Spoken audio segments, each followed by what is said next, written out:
School তো পড়তেই না, লুঙ্গি পরে আসতো, সে লুঙ্গির আন্ডার প্যান্টও বোধহয় খুলে যাচ্ছে।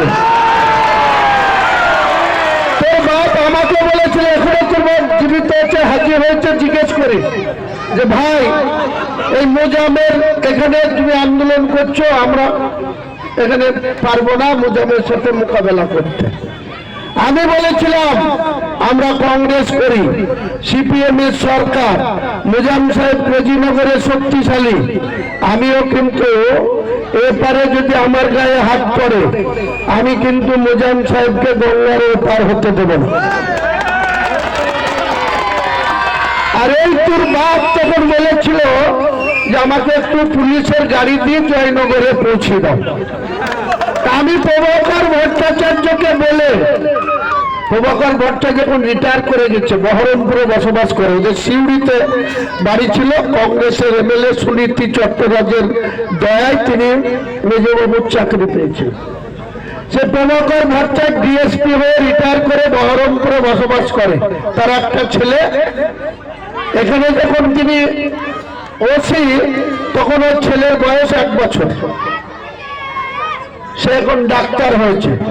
আর একজন 2001 সালে এখানকার ওসি ছিল গৌতম চক্রবর্তী, যখন 2000 সালে বন্যায় লোকনাথপুর সহ পলাশী সহ NH 34 বেলডাঙ্গা সব এক মাজা পানি, গাড়ি ঘোড়া চলা বন্ধ, তারপরে রেল লাইন ভেঙে গেল, তারপরে গৌতম চক্রবর্তী ওসি এসেছিল।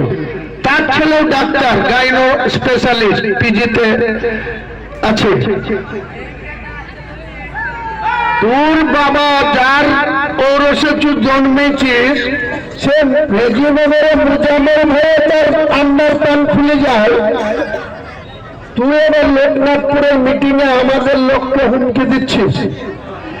একটা লোকের গায়ে যদি পুলিশের অন্যায় ভাবে টাচ করে আর তুই যদি করিস, আমি হুমায়ুন কবির জাহিরুদ্দিন শেখের ছেলে, তোকে আমি গঙ্গার পার হতে দেব না। আর তোর মেয়েকে ওই পঞ্চায়েত সমিতির চেয়ারে বসতে দেব না। তোর বাপের ক্ষমতা থাকে তো বসে নেই। বেশি মদটা গরম করবি না, বলে দিলাম।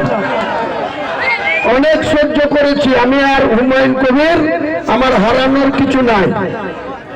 2011 সালে কংগ্রেসের হাত প্রতীক চিহ্নে মানুষ আমাকে ভোট দিয়েছিল, সেই ভোটে জিতে 5 বছর থাকতে পারতাম। অন্যায় সহ্য করিনি বলে আমি শুধু মুসলমান জাত তুলে অজিত চৌধুরীর পরিবারের লোকরা আমাকে গাল দিচ্ছিল বলে আমি তার বিচার চেয়েছিলাম, দিতে পারিনি বলে আমি কংগ্রেস ছেড়েছিলাম। শুধু তাই না, এই বিধায়ক পদটাও রিজাইন দিয়ে আমি কংগ্রেস ছেড়েছিলাম। মমতা বন্দ্যোপাধ্যায় তখন আমাকে জমায়ে ধরে নিয়েছিল, নিয়ে রাজ্যের মন্ত্রীও করে দিয়েছিল, কিন্তু রেজিনগরের মানুষ বোকা ছিল। কারণ প্রথম বিধানসভা 2009 সালের ডিলিমিনেশনে, তারপরে সেখানকার বিধায়ক রিজাইন দেওয়ার পরে মন্ত্রী ভোট দেওয়ার সময় কি করলো? ভোট দেওয়ার সময় এই অজিত চৌধুরী তখন রেলের রাষ্ট্রমন্ত্রী, ডেট কবে? 28 অক্টোবর 2012 রেলের রাষ্ট্রমন্ত্রী হলো। আর আমি ঠিক রাজ্যের প্রতিমন্ত্রী হলাম, পানি সম্পদ বিকাশ উন্নয়ন দপ্তরের মন্ত্রী। কবে? 21 নভেম্বর 2012। তাহলে পার্থক্য 1 মাসের কম। ও হলো রেলের রাষ্ট্রমন্ত্রী, আমি হলাম রাজ্যের পানি সম্পদ উন্নয়ন বিকাশ মন্ত্রী।